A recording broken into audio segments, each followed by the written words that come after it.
j'ai parfois encore du mal à faire le lien entre l'innocence vue en l'autre et en moi et la fin de la peur ou le sentiment de sécurité. La peur est difficile à ressentir.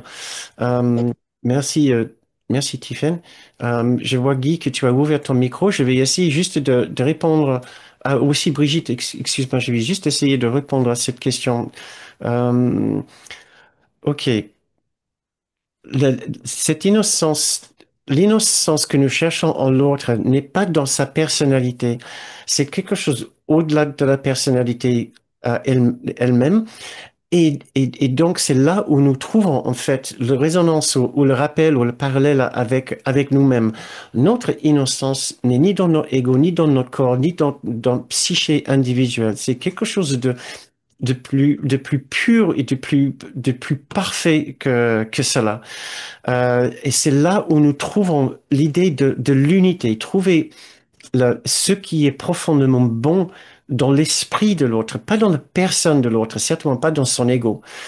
Trouver quelque chose qui est pur, qui est le lien entre cette personne et Jésus, et le Saint-Esprit, et le Christ dans l'esprit. Quand nous trouvons ce lien, nous nous souvenons de ce lien. Nous nous souvenons de ce lien, que nous n'allons pas le voir visuellement, optiquement. C'est quelque chose que nous ressentons dans l'esprit quand nous pensons de cette personne, pensons à cette personne.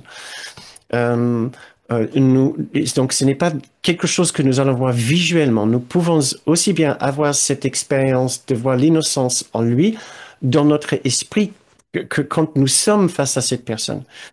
Des fois, c'est plus facile puisque quand nous avons la personne en face de nous, nous portons notre attention sur sa particularité.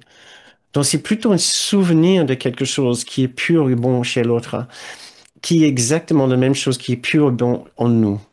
Donc, la deuxième partie de ta question est la fin de la peur ou le sentiment de sécurité. Oui, la seule raison pour laquelle nous ressentons une peur quelconque, c'est parce que nous avons donné une certaine valeur ou réalité à la culpabilité. La- Quand nous nous souvenons de cette extraordinaire innocence, ça balaye immédiatement toute idée de peur, puisque nous savons que la seule chose dont nous sommes dignes, c'est l'amour. La seule chose que nous allons attendre, c'est le pur amour d'un Dieu qui nous aime, d'une réalité qui nous aime, de la vie qui nous aime.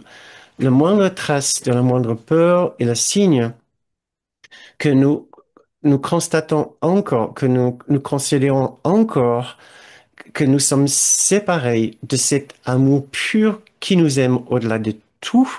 Et donc, nous attendons un événement futur qui ne soit pas agréable.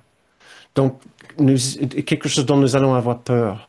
Donc, le lien entre l'innocence et la fin de la peur est que le souvenir de cette innocence pure n'admet plus la possibilité de peur, puisque nous allons savoir tout d'abord que cette innocence est bien au-delà de ce qui est physique, au-delà de notre petit soi, et que peu importe ce que nous faisons ici, ce que nous avons fait, notre sort à la fin sera magnifique.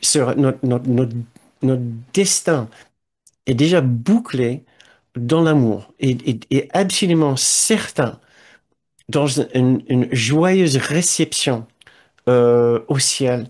Et le moindre doute que ça soit la fin pour nous est un signe que nous entretenons encore une idée de culpabilité fausse qui n'a aucune raison d'être dans notre esprit.